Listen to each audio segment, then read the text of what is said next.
آج کل ایک پروپیگنڈا مہم زیارات کے خلاف شروع ہوئی ہے. زیارات جو پڑھی جاتی ہیں بہت سارے، دیکھیے بعض اوقات ہم دیکھتے ہیں اخبارات میں، آپ پڑھتی ہیں، خبروں میں پڑھتی ہیں کہ اتنا زیادہ پیسہ مثلا فلاں باطل افکار کے لیے، اس کو پھیلانے کے لیے ظالم جو ہیں وہ انویسٹمنٹ کرتے ہیں اپنی، اس کے بعد پھر ان سے اپنے مطلوبہ افراد جو ہے وہ تیار کیے جاتے ہیں. تو یہ کیسے ممکن ہے کہ شیعت کے اندر ایسے افراد کو پلانٹ نہ کیا جاتا ہو جن کے بظاہر حلیے آپ کو اسلامی لگیں گے، ہو سکتا ہے بعض اوقات وہ سروں پر امامے رکھ کر بھی آ جائیں، تو ان کے افکار سے ان کو پہچانا جائے گا. ویسے تو شکل سے تو کوئی نہیں پہچان سکتا ہے، وہ تو شکل سے تو داڑھی بھی رکھی ہوئی ہے، امامہ بھی رکھا ہوا ہے، لیکن بہت سے ایسی چیزیں ہیں کہ زیارات کے خلاف ایک پروپیگنڈا مہم جو ہے شروع ہوئی بھی ہے، اور کچھ ایسے غیر ضروری علمی مباحث لوگوں کے درمیان اٹھائے جا رہے ہیں جس سے عوام کا کوئی لینا دینا نہیں. دیکھیے دقیق علمی بحثیں تو ہمارے تقریباً فقہ کے ہر مسئلے کے اندر موجود ہیں، علماء کے اختلافات بھی ہیں، ان کے ایک دوسرے کو دلائل بھی دیتے ہیں، لیکن وہ ایک علمی دنیا کے اندر ہوتے ہیں. جاہل عوام جس کو طہارت کرنے کی تمیز نہیں ہے، نجاست و طہارت کی تمیز نہیں ہے، ان کے درمیان اگر علمی مباحث کو اٹھایا جائے گا تو وہ تو گمراہ ہو جائیں گے، وہ اپنے دین کی ہر چیز سے مشکوک ہو جائیں گے. تو اپنی علمی قابلیت بگھارنے کے لیے بہت سارے لوگوں کو آج کل ایک علمی حیضہ ہوا ہوا ہوتا ہے، یا پیٹ میں مروڑے علمی ہوا ہوا ہوتا ہے ان کے، کہ وہ ساری چیزیں جو ہے ان لوگوں کے سامنے پیش کرنے لگتے ہیں کہ جو اس قابل ہی نہیں ہے کہ اتنے دقیق علمی مباحث کو ہضم کر سکیں. وہ اس کے نتیجے میں پورے دین سے ہی برگشتہ ہو جاتے ہیں، سارے علماء سے برگشتہ ہو جاتے ہیں، اختلافات مجتہدین کی ان کے دلائل کو سمجھنے کی صلاحیت نہیں رکھتے. تو اسی میں ایک حملہ آج کل ہوا ہے زیارت عاشورہ پر. زیارت عاشورہ جس کے متعلق علماء نے لکھا ہے کہ یہ حدیث قدسی. تو زیارت عاشورہ کے اوپر بھی آج کل ایک حملہ ہے، اور ایسے افراد کے جن کے دلوں میں دشمنان اہل بیت کے لیے کچھ سافٹ کارنر پایا جاتا ہے، یا جو پلانٹ کیے گئے ہیں شیعت کے اندر، ان کی طبع نازک پر اس زیارت عاشورہ میں دشمنان اہل بیت پر جو لعن ہے وہ بہت بار اور شاخ گزرنے لگی کہ کیوں ان کے اوپر لعن کی جاتی. تو دیکھیے جیسے کہ ابھی آپ سے کہا کہ حدیث قدسی شمار کیا ہے اس کو علماء نے. دیکھیے ویسے تو زیارت عاشورہ عاشور کے روز پڑھنے کی زیارت ہے، لیکن دن و رات میں علماء نے لکھا ہے کہ دن و رات میں کسی بھی وقت اس زیارت کو پڑھا جا سکتا ہے، کیونکہ انتہائی مجرب ہے، خاص طور پر حاجات وغیرہ کی قبولیت کے لیے. اور باقاعدہ آیت اللہ بہجت سے منسوب ایک ان کا ایک خواب ہے جس کو باقاعدہ طور پر میں نے کسی کتاب وغیرہ کے اندر تو نہیں دیکھا ہے، لیکن ان سے ایک بہت شہرت دی جاتی ہے کہ انہوں نے اپنے استاد آیت اللہ علی آقا قاضی کو خواب میں دیکھا تھا. تو پوچھا تھا کہ کیا کوئی آپ کے دل میں ایسی حسرت ہے کہ میں دنیا میں واپس اگر آ جاؤں تو کون سا کام میں ایسا ہو کہ جو روزانہ انجام دوں جس کو. تو انہوں نے کہا ہاں ایک حسرت ہے، کاش میں اس دنیا میں آ کر روزانہ زیارت عاشورہ پڑھا کرتا. ضرور اللہم صلی اللہ علیہ وسلم.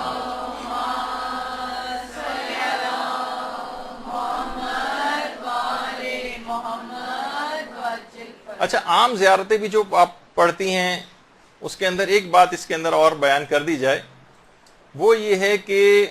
اس کے بعد اکثر لوگ پوچھتے ہیں کہ نماز زیارت. دیکھیے زیارت الگ ہے، نماز زیارت الگ ہے. زیارت پڑھ لیں تب بھی نماز زیارت پڑھنا لازمی نہیں ہے، البتہ بہتر ہے. تو نماز زیارت لوگ پوچھتے ہیں کب پڑھی جائے. آیت اللہ وحید خراسانی فرماتے ہیں کہ بعض روایات میں زیارت سے پہلے نماز کا ذکر ہے، اور بعض روایات میں نماز کا ذکر زیارت کے بعد ہے. البتہ جس طرح سے بھی چاہیں پڑھ سکتے ہیں، اولا یہ ہے کہ پہلے بھی پڑھ لیں اور 2 رکعت نماز اس کے بعد بھی پڑھ لیں، یہ زیادہ بہتر ہے. البتہ کچھ علماء نے اس کے اندر یہ بھی کہا ہے کہ اگر براہ راست آپ قبر امام کی زیارت کے لیے جا رہے ہیں تو وہاں پر حکم یہ ہے کہ پہلے نماز پڑھیں اور پھر زیارت کے لیے جائیں. اور اگر آپ دور سے زیارت پڑھ رہے ہیں تو اس وقت پہلے زیارت پڑھیں اور اس کے بعد پھر 2 رکعت نماز پڑھیں. یعنی دونوں میں ایک فرق ہو جائے گا. قریب سے زیارت کا مسئلہ تھوڑا سا الگ ہوگا، اور دور سے زیارت پڑھیں تو نماز کس وقت پڑھی جائے گی؟ اور البتہ آغا وحید خراسانی نے کہا کہ اول اور آخر دونوں میں پڑھ لیں تو زیادہ بہتر ہے۔ اسی میں ضمنی طور پر ایک مسئلہ ابھی بیان کر دیا جائے کیونکہ زیارت کی بات بیان ہو رہی ہے، وہ ہے غسل زیارت کا مسئلہ۔ غسل زیارت، خواہ آپ زیارت کریں قبر کی جا کر یا دور سے زیارت پڑھ رہے ہوں، آغا سیستانی ایک چیز فرماتے ہیں کہ تمام معصومین کی زیارت، خواہ آپ قریب سے زیارت کر رہے ہوں قبر کی، خواہ دور سے زیارت کر رہے ہوں، اس کا غسل جو ہے ثابت نہیں ہے، آغا سیستانی کے فتوے میں ثابت نہیں ہے۔ البتہ رجائے مطلوبیت کی نیت سے امید ثواب میں غسل کر سکتے ہیں زیارت کا، اور اس لحاظ سے یہ معتبر کیونکہ غسل نہیں ہے، لہٰذا نمازوں کے لیے اگر آپ کو وضو کرنا لازمی ہو جائے گا۔ اگر آپ نے یہ غسل کیا بھی ہے غسل زیارت تو یہ نمازوں کے لیے کافی نہیں ہوگا، جس طریقے سے غسل جمعہ نمازوں کے لیے آغا سیستانی اور آیت اللہ خوئی وغیرہ کے فتوے میں کافی ہو جاتا ہے۔ رہبر معظم اور امام خمینی کے نزدیک تو ہر مستحب غسل اور واجب میں بھی سوائے جنابت کے علاوہ دیگر جو واجب غسل ہیں ان میں بھی خاص طور پر رہبر معظم کا جو فتویٰ ہے ان کے لحاظ سے تو ہر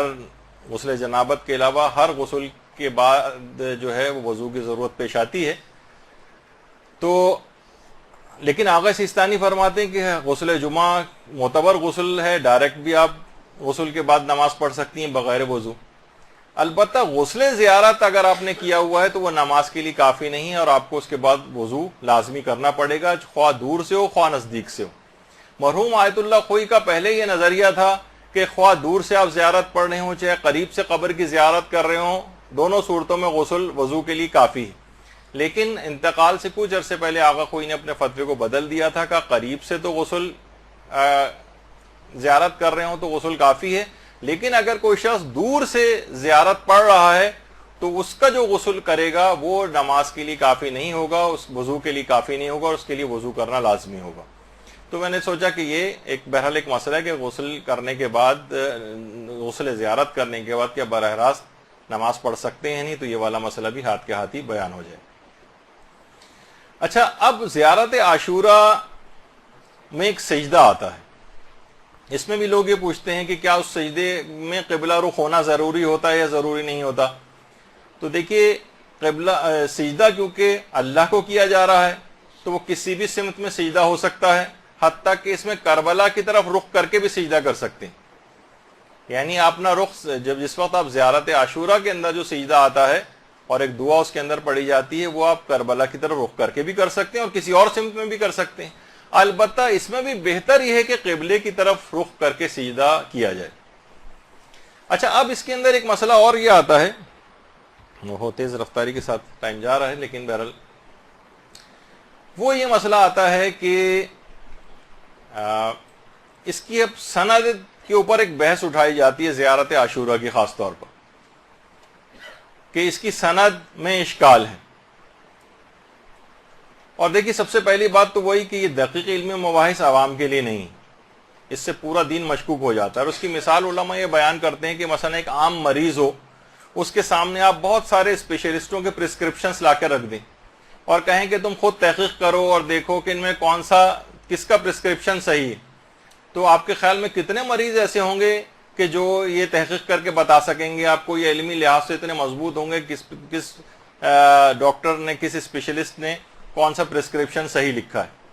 تو بالکل ایسے ہی ہے یہ علمی مباحث اٹھانا جیسے عام مریضوں کے سامنے ڈاکٹروں کے پرسکرپشن ڈسکس کرنا شروع کر دیے جائیں، ایک چیستہ بن جائے گا ان کے لیے، کسی کو کوئی چیز حل نہیں ہوگی بلکہ ان کا دل چاہے گا کہ ان میں سے کسی کی بھی بات پہ بھی عمل نہ کیا جائے۔ یہی ہوتا ہے لوگوں کے ساتھ، یہاں کے لوگ بہت زیادہ جہاں پر جہالت ہوتی ہے وہاں علمی مباحث اٹھانے کا یہ والا نتیجہ ہوتا ہے۔ اور بہت سارے افراد آج کل انٹرنیٹ کے اوپر مجتہدین بننے کا شوق بھی لوگوں کے سر پر سوار ہوا ہے، تو اپنی قابلیت کا سکہ جمانے کے لیے ہر کچھ عرصے کے بعد کوئی نئی تحقیق کے طور پر اس طرح کی چیزوں کو پیش کرنے لگتے ہیں۔ تو اس سے بہت زیادہ نقصان دیکھا گیا ہے۔ اس قسم کے علمی بحثوں کا لوگوں کے اندر کوئی بھی فائدہ نہیں ہوتا، اس میں بجائے کہ ہم اس کی دقت کے اندر جائیں اور آپ لوگوں کو بھی پریشان ہو جائیں کہ اس کی سند کے اندر جو بھی علماء کے مباحثے ہیں وہ نقل کرنے، اس سے کہیں بہتر ہے کہ اس سلسلے میں علماء کے فتاوے جو ہیں وہ آپ کے سامنے پیش کیے جائیں۔ آیت اللہ وحید خراسانی فرماتے ہیں یہ صرف اس وجہ سے تاکہ کہیں آپ کو بھائی باپ شوہر یا اس طرح کے افراد جو باہر جاتے ہیں انٹرنیٹ پہ بیٹھتے ہیں، آج کل اس قسم کی مباحث اٹھنے لگتے ہیں تاکہ آپ کے سامنے چیزیں رہے اور آپ ان کو دکھا سکیں گے، نہیں ایسی بات نہیں۔ اس میں آقا وحید خراسانی نے فرمایا کہ زیارت عاشورہ فقہا کے نزدیک مسلمات میں سے ہے اور معتبر ہے اور احتیاج بسند نہ دارد، اس میں کسی سند کی کوئی ضرورت ہی نہیں، اتنی مسلم الثبوت یہ چیزیں ہیں۔ اور خود آغا سیستانی نے بھی بارہا اپنے جو استفتاحات ہیں اس کے اندر یہ بات لکھی ہے کہ زیارات اور دعاؤں وغیرہ کے لیے اصلاً اس میں سند کی کوئی ضرورت ہی نہیں، ان کی جو سند ہے ان کے بلند پایا مضامین ہیں جو ان زیارات اور ان دعاؤں کے اندر پائے جاتے ہیں۔ تو اس لحاظ سے زیارت عاشورہ آیت اللہ وحید خراسانی کے نزدیک بھی مسلمات اور معتبر ہے۔ اور آیت اللہ شبیری زنجانی انہوں نے بھی باقاعدہ اپنے ایک تفصیلی استفتاء کے اندر اس کو جو ہے معتبر قرار دیا ہے۔ اب اتنا وقت نہیں کہ ان تمام چیزوں کو پیش کیا جائے۔ اسی طریقے سے زیارات معتبرہ میں آیت اللہ شیخ جواد تبریزی نے بھی زیارت عاشورہ کو بھی اور زیارت امین اللہ کو بھی جو ہے وہ معتبر قرار دیا ہے۔ اسی طریقے سے آیت اللہ صادق روحانی انہوں نے کہا کہ جی ہاں یہ سند کے اعتبار سے بھی روایت یہ زیارت عاشورہ مستند ہے اور متن کے اعتبار سے بھی ہے۔ اور انہوں نے اس فتوے کے اندر ایک بات خود ایک بڑی عجیب لکھی ہے، عام طور پر مراجع یہ لکھتے نہیں ہیں، لیکن کہا ہے کہ الحمدللہ میں اس زیارت عاشورہ کو 50 سال سے اس کو روزانہ پڑھتا ہوں اور پروردگار عالم سے دعا کرتا ہوں کہ مجھے مرتے دم تک اس کی توفیق عطا فرمائے رکھے۔ باقاعدہ اپنے استفتاء کے اندر انہوں نے یہ بات جو ہے وہ لکھی آیت اللہ صادق روحانی نے۔ اسی طریقے سے آیت اللہ شاہرودی نے بھی لکھا ہے کہ زیارت عاشورہ قطعی السند ہے، قطعی ہے، اس کی صحت بالکل صحیح ہے اور اس میں کوئی شک نہیں ہے۔ جو اس کا منکر ہے وہ غال بھی ہے اور مضل بھی ہے، یعنی خود بھی گمراہ ہے اور دوسروں کو بھی گمراہ کر رہا ہے اگر اس سلسلے میں کسی کو کوئی شک میں ڈالتا ہے۔ تو یہ دیکھیے تمام چیزیں ایسی ہیں۔ اور آیت اللہ ناصر مکارم شیرازی کا باقاعدہ ایک استفتاء بھی ہے جس کا اردو ترجمہ، انہوں نے 2 چیزیں سوال پوچھے گئے تھے ان سے، ایک تو زیارت جامع کبیر کے سلسلے میں اور ایک زیارت عاشورہ کے۔ تو پہلے سوال کا جواب زیارت عاشورہ کے سلسلے میں انہوں نے یہ دیا ہے کہ زیارت عاشورہ معتبر ترین زیارت ہے، اس کی فضیلت میں کہہ دینا کافی ہے کہ دوسری زیارتوں کے برخلاف جو کہ ائمہ معصومین سے نقل ہوئی ہیں، زیارت حدیث قدسی ہے، یعنی ائمہ نے اس کو رسول سے اور انہوں نے جبریل سے نقل کیا ہے۔ اور روایت میں بیان ہوا ہے کہ اے صفوان جب بھی تمہیں کوئی حاجت پیش آئے تو تم جس جگہ بھی ہو اس زیارت کو بجا لاؤ اور اپنی حاجت کو طلب کرو، خدا کی طرف سے ضرور پوری ہوگی اور خدا نے اپنے رسول سے جو وعدہ کیا ہے وہ اس وعدے کو ضرور پورا کرے گا۔ اور اس کے بعد زیارت جامع کبیر کے متعلق دوسرا سوال ہے، انہوں نے کہا یہ زیارت سند کے لحاظ سے صحیح ترین زیارت ہے۔ تو زیارت جامع کبیر والا بھی مسئلہ اس سے جو ہے وہ حل ہو جاتا ہے۔ تو زیارت عاشورہ کی اس لحاظ سے سند کے اوپر جو لوگوں نے اعتراض کیا، میں صرف ایک اس کا جواب دوں گا۔ البتہ اول تو دیکھا جائے تو سند کے اعتبار سے تو ابھی فتاوے بیان ہو گئے، وہ کافی ہیں، کسی بھی بحث میں نہ جائیں، صرف لوگوں کو فتاوے دکھائیں کہ دیکھیے یہ فتویٰ آپ کے سامنے ہے، اس میں کسی بھی اس کی ضرورت نہیں ہے بحث میں جانے کی۔ البتہ متن کے اوپر بھی اعتراض کیے گئے۔ متن میں ایک اعتراض یہ ہے کہ جو اس میں لعنت کی گئی ہے، تو لعنت یہ رسول اللہ اور ائمہ معصومین ان سے بہت بعید ہے کہ اس قسم کے الفاظ یہ لوگ استعمال کریں۔ اور کیا معصومین نے کبھی کسی کے اوپر اس انداز سے لعنت کی ہے؟ تو دیکھیے علماء نے بیان کیا کہ آپ قرآن اگر آپ پڑھیں تو کتنی جگہوں کے اوپر پروردگار عالم نے خود لوگوں پر لعنت کی۔ اور باقاعدہ آیت اللہ میلانی سے جب ایک سوال یہ والا پوچھا گیا کہ خاص قسم کے جو دشمنان اہل بیت گزرے ہیں کیا ان پر کبھی رسول اللہ نے لعنت کی ہے؟ تو انہوں نے کہا جی ہاں، رسول اللہ نے جب اسامہ کے لشکر جو جا رہا تھا، جیش اسامہ، کہا تھا جو بھی اس سے تخلف کرے گا اس لشکر کے ساتھ نہیں جائے گا اس پر لعنت ہے۔ تو اور وہ افراد خاص دشمنان اہل بیت وہ اس لشکر کے ساتھ نہیں گئے تھے اور اس لحاظ سے وہ رسول اللہ کی اس لعنت کے اندر شامل ہو گئے تھے۔ تو اس لحاظ سے بھی ہے۔ البتہ یہ ضرور ہے کہ اس کے اندر فرق رکھنا چاہیے، ایک ہے دشمنان اہل بیت کے اوپر لعنت کرنا، ان سے بیزاری اختیار کرنا، اور ایک ہے کہ لوگوں کے اندر تعصبات کو فروغ دینا، کھلم کھلا لوگوں کے سامنے، مسلمانوں کے سامنے ان کے مقدسات کی توہین کرنا، اس سے ہمیشہ نقصان شیعت کو بھی اٹھانا پڑتا ہے اور ایک بدنامی بھی ہوتی ہے، تعصبات کا فروغ ہوتا ہے. آپ ہر جگہوں پہ تقریباً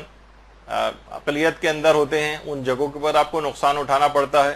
تو اور سوشل میڈیا پہ انسان سوچتا ہے کہ میں بہت زیادہ آزاد ہوں، ہر جگہ اس طرح کی فرقہ وارانہ چیزیں اور مباحثے، اور آپ اس کے بعد نیچے کمنٹس دیکھیں کتنے زیادہ جو لوگ اس سے پہلے متعصب نہیں بھی ہوتے ان پر بھی وہاں کی اس طرح کی گفتگو ان کو بھی متعصب بنا دیتی. تو فرقہ واریت سے اجتناب کرتے ہوئے لیکن دونوں کے اندر ایک توازن آپ کو برقرار رکھنا پڑے گا. بہت سے لوگ اس طرح سے وحدت کو لینے لگتے ہیں کہ وحدت کے معنی گویا یہ بن جاتے ہیں کہ انسان عقائد کے اندر بھی وحدت اس کی آ جائے. تو دیکھیے وحدت کا ایک اصول ہمیشہ یاد رکھیں کہ مشترکات جو ہیں اس کو متن میں رکھنا چاہیے، اختلافات کو حاشیے میں رکھنا چاہیے. یعنی جو ان کی اور ہمارے درمیان دیگر فرقوں کے درمیان جو مشترک چیزیں ان کو متن کے اندر رکھیں، ان کو بیس بنائیں، اختلافات کو حاشیے پہ ادھر ادھر کر دیں. وہ ٹھیک ہے، وہ ہمیشہ رہیں گے، وہ تو آپ کے اپنے اندر کتنے ایسے افراد ہیں جن کے ساتھ فکری اور علمی آپ کا اختلاف ہوتا ہے، لیکن ان سے آپ جھگڑتے تو نہیں ہیں، لڑتے تو نہیں ہیں، تعصبات کا شکار تو نہیں ہوتے ہیں. تو دوسروں کے ساتھ بھی اس طرح سے کرنے کی کوئی ضرورت نہیں. لیکن اس لحاظ سے یہ ضرور ہے کہ ایسا نہ ہو کہ یہ جس کو کہا جاتا ہے کہ یہ جو تولا اور تبرہ ہیں کہ لازمی جز ہیں آپ کے مذہب کا، اس سے دستبردار نہیں ہوا جائے گا. یہی وجہ ہے کہ آیت اللہ میلانی کا ابھی میں ذکر کر رہا تھا تو انہوں نے بھی لکھا ہے کہ ان سے ایک سوال پوچھا گیا کہ روایت صحیح ہے کہ ہمارے چھٹے امام ہر نماز کے بعد دشمنان اہل بیت پر تبرہ کیا کرتے تھے. تو انہوں نے فرمایا جی ہاں، اس کی سند صحیح ہے، میں اس کی تائید کرتا ہوں. یعنی ایسی بات ہے کہ علماء یعنی دونوں چیزیں آپ کو ساتھ لے کر چلانی ہیں. یعنی ان سے دشمنان اہل بیت سے بیزاری بھی دل میں رہے، ان کے اوپر لعن یہ بھی حصہ رہے آپ کا، اور اس کے علاوہ اس تعصبات کا شکار ہو کر کسی فرقہ واریت کی طرف بھی بات کو نہ جائے. یہ آپ کو خود اس کے اندر بیلنس کرنا پڑے گا. اور یہی وجہ ہے کہ علماء نے لکھا ہے کہ پیغمبر اسلام نے خود قاتل امیر المومنین ابن ملجم کے اوپر لعنت کی. یعنی لعنت کرنا یہ کہا جاتا ہے کہ اس کے متن کے اوپر اعتراض ہے کہ کیسے لعن کر سکتے ہیں، یہ تو ان کے پیار و محبت کا اظہار کرنے والے معصوم شخصیات، ان کی زبان پہ کبھی لعن نہیں آ سکتی. خود روایات کے اندر ملتا ہے کہ حضرت عباس علمدار اور ان کے جو بھائی تھے، اللہم صلی علی محمد و علی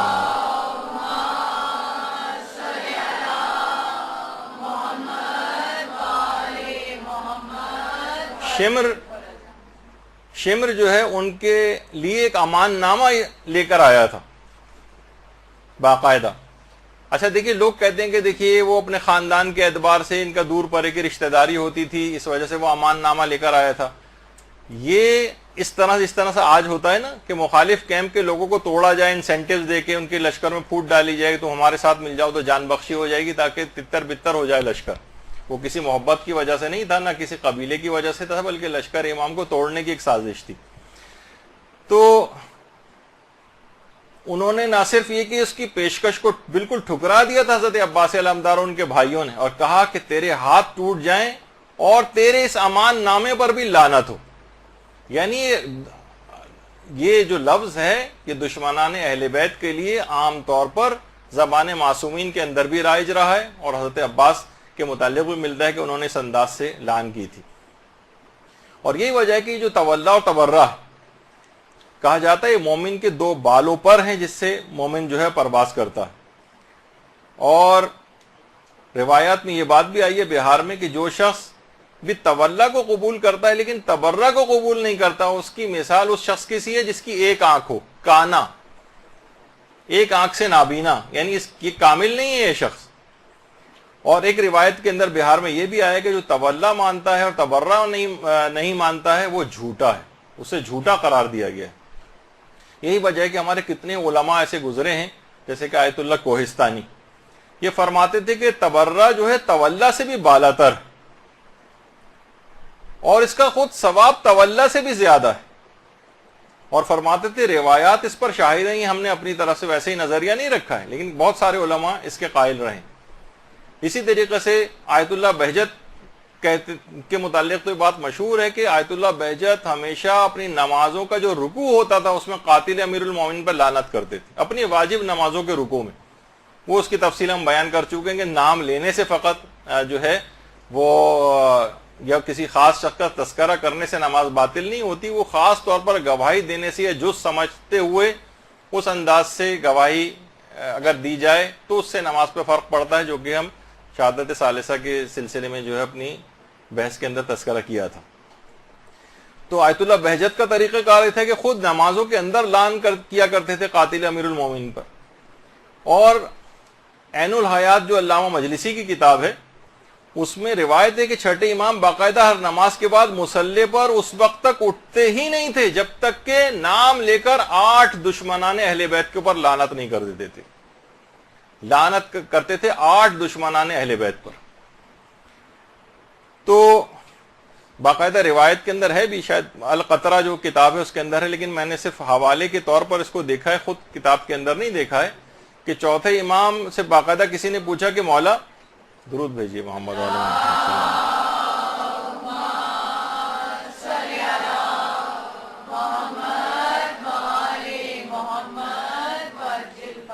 کہ مولا نماز کیسے مکمل ہوتی ہے ہماری؟ فرمایا درود پڑھ کر نماز مکمل ہوتی ہے۔ پھر پوچھا گیا کہ مولا نماز قبول کیسے ہوتی ہے؟ فرمایا کہ ہماری ولایت پر یقین سے اور ہمارے دشمنوں پر لعنت کرنے کے بعد نماز قبول ہوتی ہے۔ تو روایات کے اندر بھی یہ بات آئی ہے۔ اچھا، علماء نے جو علماء عرفان ہیں، بہت ساری آیتوں کی عرفانی تشریحات بھی، مثلا وہ جو حضرت موسیٰ کو کہا گیا تھا فَقْلَا نَعْلَيْكَ إِنَّكَ بِالْوَادِ الْمُقَدَّسِ طُوَىٰ، اے موسیٰ اپنی جوتوں کو اتار دو کیونکہ اب تم ایک مقدس وادی کے اندر داخل ہو گئے ہو۔ باقاعدہ اکثر جگہوں کے اوپر یہ آیت لکھی ہوئی بھی ہوتی ہے۔ تو علماء عرفان فرماتے ہیں کہ بظاہر یعنی بعید محسوس ہوتا ہے کہ اس سے ظاہری چپل مراد ہو، کیونکہ موسیٰ پیغمبر خدا، حضرت موسیٰ حضرت ابراہیم کے بعد پیغمبر اسلام سب سے افضل، ان کے بعد حضرت ابراہیم، اور دیگر اولو العزم انبیاء میں جو ترتیب ہے عظمت کی، اس کے لحاظ سے حضرت موسیٰ پھر سب سے افضل ہے۔ ممکن نہیں ہے، سب کو پتا ہے کہ مثلا کوئی مسجد کے اندر جائے، ایک عام شخص کو بھی پتا ہوتا ہے کسی مقدس جگہ کے اوپر اگر وہ جا رہا ہے تو اپنے جوتوں کو اتارے۔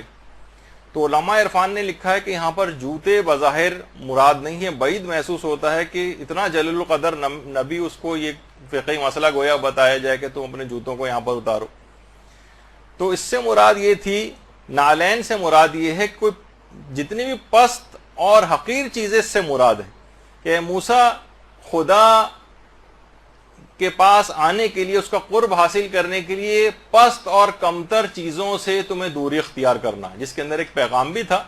یہاں فقط چپل اس لحاظ سے مراد نہیں تھی۔ یہی وجہ ہے کہ آیت اللہ بہجت جو تھے وہ لعن کو تخلیہ کہا کرتے تھے اور درود کو تہلیہ کہا کرتے تھے۔ کہتے تھے لعن تخلیہ ہے،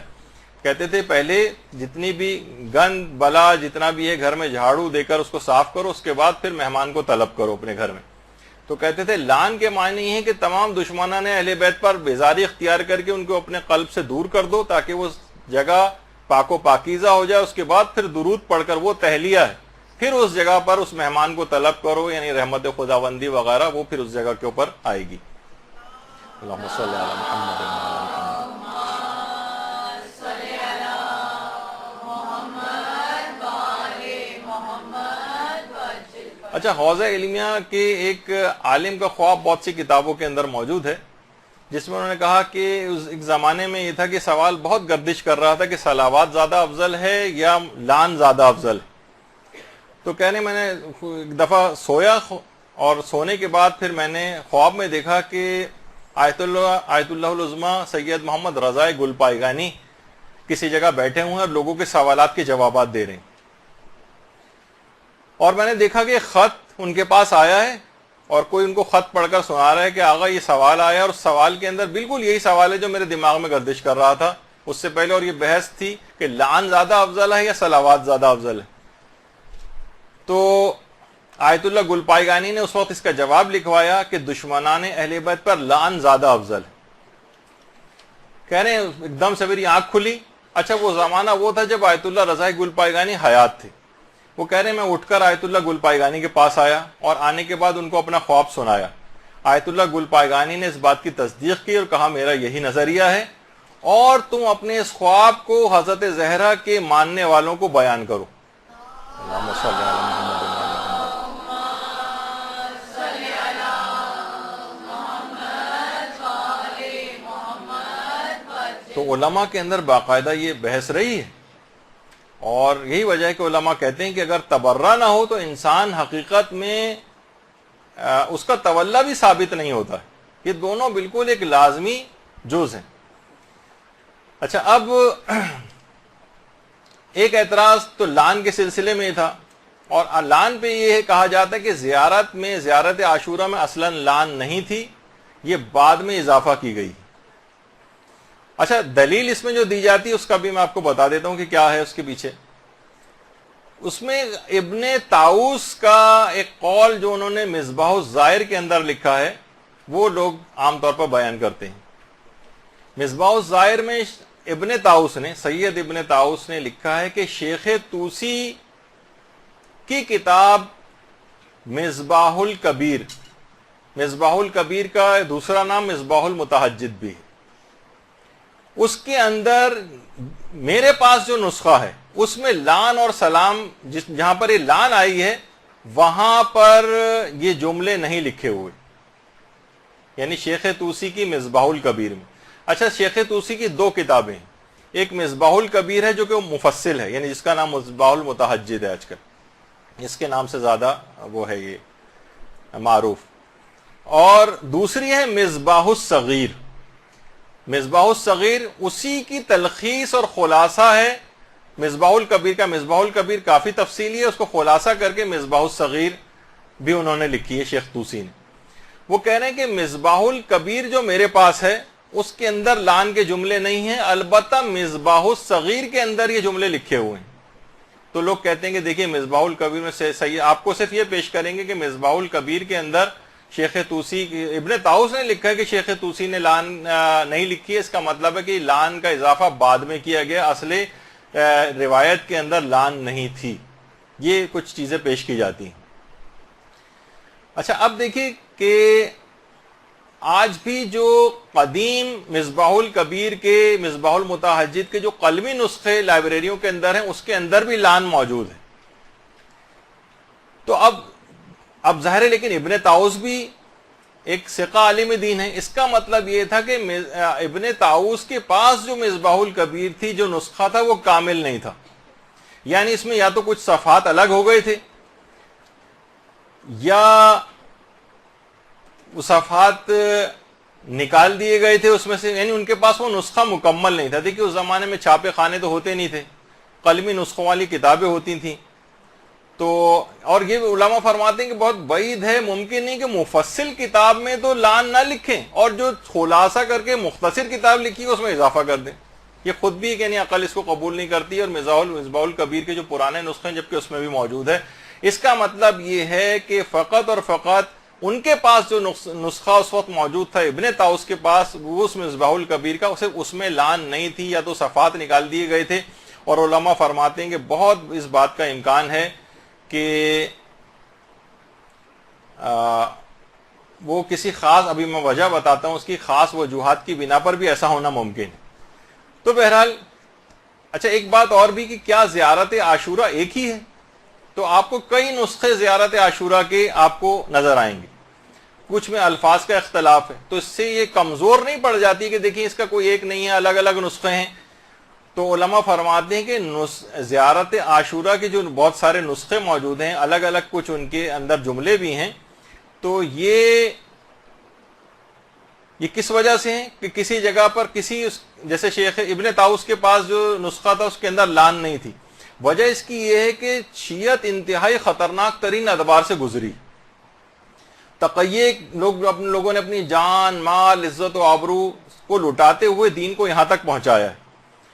تو لوگ کوشش کر کے دین کی حفاظت کرتے تھے، جہاں تقیہ پیش آتا تھا ہو سکتا ہے کہ نسخوں کا جو اختلاف ہے کہ بعض اوقات یہ ہوتا ہے کہ اس میں سے وہ تقیہ کے باعث اس وقت کے جو قلمی نسخے ہوتے تھے اس میں سے وہ صفحات نکال دیے گئے ہوں۔ بعض اوقات ہوتا تھا نا، حاکم وقت آتے تھے اور جناب گھر پہ ریڈ ہوتا تھا اور اس کے بعد کتابیں بھی کھنگالی، اس زمانے میں بھی ایسا ہوتا تھا۔ تو جہاں پر اس طرح کی کوئی لان لکھی ہوئی موجود، پتہ چلا پورے خاندان کو قتل کروا دیا جائے، چھاپے خانے ہو کے لاکھوں کی تعداد میں تو کتابیں اس زمانے میں تقسیم نہیں ہوتی تھی، بہت مختصر سے قلمی نسخے ہوا کرتے تھے. تو اگر کسی جگہ پہ سید ابن طاؤس کے پاس جو نسخہ نہیں تھا، ہو سکتا ہے وہ تقیہ کے باعث کچھ صفحات اس میں سے نکال دیے گئے، یہ ممکن ہے. تو یہ نسخوں کا جو اختلاف ہے، علماء فرماتے ہیں اس کی ایک وجہ یہ بھی سمجھ میں آتی ہے کہ زیارت عاشورہ کے جو بہت سارے ورژنز ہیں یہ تقیہ کے باعث ہو گئے ہوں. کہیں کسی جگہ لان ہے، کسی جگہ نہیں ہے، لیکن اصل تحقیقی بات یہ ہے کہ لان جو ہے وہ جو اس کے اندر پائی جاتی ہے وہ درست ہے، اور اس میں کوئی الگ سے اضافہ نہیں ہوا. اور اگر کچھ اس کے اندر تھی بھی بات تو وہ تقیہ کے باعث تھی، جو کہ ابن طاؤس کے پاس مکمل نہیں تھی. اور اس کا ایک مشہور، اس کی جو سند ہے، خود شیخ طوسی کا ایک مشہور واقعہ ہے زیارت عاشورہ کے سلسلے میں، جو اس کی ایک سند بنتا ہے، جس کو باقاعدہ مجالس المومنین میں قاضی نور اللہ شستری نے اور رجال کی بہت ساری کتابوں کے اندر بھی یہ واقعہ آیا ہے کہ عباسی خلیفہ کے ایک زمانے میں شیخ طوسی کی کتاب جس کے اندر لان پائی جاتی تھی زیارت عاشورہ کے اندر، وہ باقاعدہ اس کو دکھائی گئی تھی. تو اس نے بادشاہ نے، عباسی خلیفہ نے شیخ طوسی کو اپنے پاس بلایا تھا اور کہا تھا کہ اول و دوم و سوم سے کون مراد ہے اس لان کے اندر. تو انہوں نے اس وقت تقیہ کیا تھا اور کہا تھا، شیخ طوسی نے کہا کہ اول سے مراد یہاں پر قابیل ہے، دوم سے مراد ناقہ صالح کا قاتل ہے، اور سوم سے مراد یحییٰ ابن زکریا کا قاتل ہے.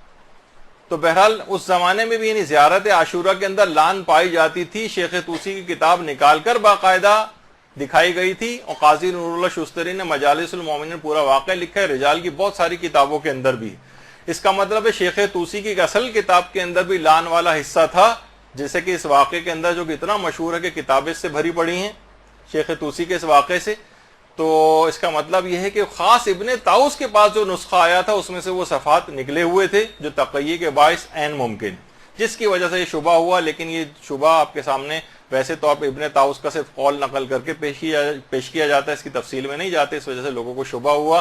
کہ یہ لان جو ہے اس کا اضافہ بعد میں کیا گیا، ورنہ اصلاً امام نے تو یہ جملے استعمال نہیں کیے تھے. اچھا، اب اس کے بعد آیت اللہ صادق روحانی نے باقاعدہ اس لان والے حصے کو معتبر مانا ہے اور فرمایا ہے کہ دشمنان اہل بیت کے اوپر جو لان تاکیدی مستحبات میں سے ہے، اور زیارت عاشورہ کی جو لان ہے صحیح اور معتبر ہے. اچھا، البتہ انہوں نے کہا ہے کہ اول و دوم اور سوم سے کون لعنت میں مراد ہے یہ واضح نہیں، یہ ہم نہیں کہہ سکتے کہ اس سے کچھ خاص افراد مراد ہیں، خاص دشمنان اہل بیت، ایسا نہیں. اور لان دیکھیے اس طرح کہ اس کے اندر 100 لان اور 100 سلام آتے ہیں. دیکھیے ویسے زیارت عاشورہ کے اندر 21 مرتبہ لان آئی ہے اور سلام 12 مرتبہ آئیں. علماء فرماتے ہیں اس سے لان کی اہمیت بھی واضح ہوتی ہے. خود صرف 12 مرتبہ سلام آیا ہے، جبکہ لان 21 دفعہ زیارت عاشورہ میں آئی. بس اس میں ایک فقہی مسئلے کے طور پر اور بیان کر دیا جائے کہ جو 100 لان اور 100 سلام ہے، کیا اس میں اختصار کیا جا سکتا ہے؟ لوگ کہتے ہیں تو بہت مشکل ہے، اکثر لوگ یہ سوال پوچھتے ہیں. تو علماء فرماتے ہیں رجائے مطلوبیت کی نیت سے اس کو مختصر بھی پڑھ سکتے ہیں، اختصار بھی کر سکتے ہیں. البتہ ایک طریقہ ہمارے امام علی نقی علیہ الصلوۃ والسلام نے بتایا.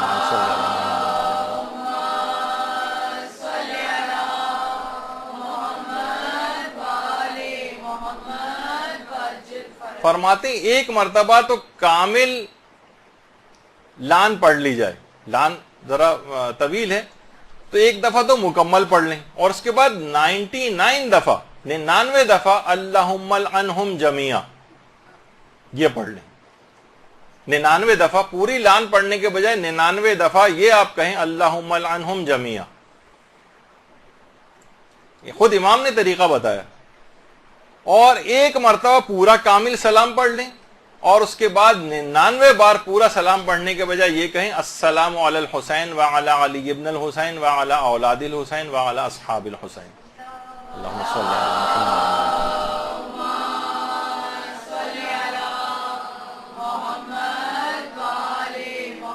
تو اس طرح پورے 100 لان اور 100 سلام کا ثواب مل جائے گا. البتہ کسی کے پاس یہ وقت بھی نہیں ہے تو ایک لان اور ایک سلام پر بھی اکتفا کر سکتا ہے رجائے مطلوبیت کی نیت سے. ایک خواتین ایک چیز اور بھی پوچھتی ہیں کہ زیارت عاشورہ وغیرہ کے جو عمل ہوتے ہیں 40 روز کے کچھ، تو اس میں ہمارے ماہانہ عادت کی وجہ سے کچھ وقفے آ جاتے ہیں تو ان کو اس میں چھوڑنے کی ضرورت نہیں ہے، اور اس حالت میں بھی زیارت عاشورہ پڑھی جا سکتی۔ البتہ صرف نماز زیارت جو ہے وہ نہیں پڑھی جائے گی، ورنہ اس میں سجدہ بھی کیا جائے گا، دعائیں اور اذکار بھی پڑھے جا سکتے ہیں، خود زیارت عاشورہ بھی نجاست کی حالت میں پڑھی جا سکتی۔ اچھا، پھر اس میں ایک اعتراض یہ بھی آتا ہے کہ اس کے اندر متن کے اندر بھی اعتراض کیے گئے سند کے ساتھ ساتھ۔ ایک اعتراض یہ کہ اس میں ابن زیاد اور ابن مرجانہ اگر یہ ایک ہی آدمی کا نام ہے تو اس کے اندر دو مناسبتوں سے واو عاطفہ لگا کر بیچ میں کیوں اس کا تذکرہ ہوا؟ تو یہ فصاحت کے خلاف ہے، اس لحاظ سے اگر یہ دو الگ الگ افراد ہیں،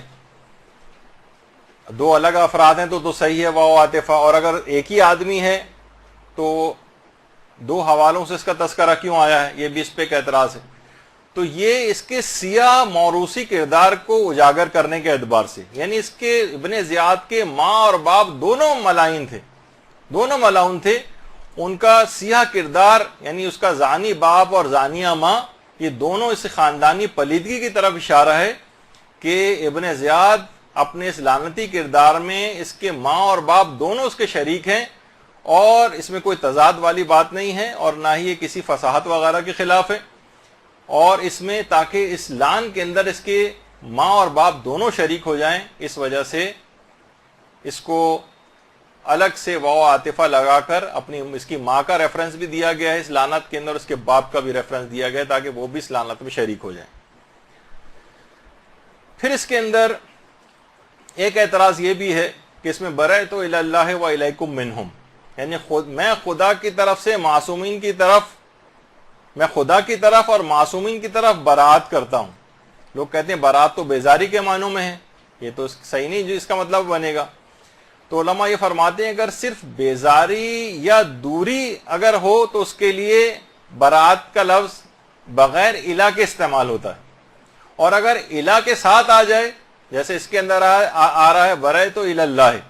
الہ کے ساتھ آئے تو اس کے معنی پناہ کے ہوتے ہیں، یعنی میں بنو امیہ اور دوسرے ملعون جو ہیں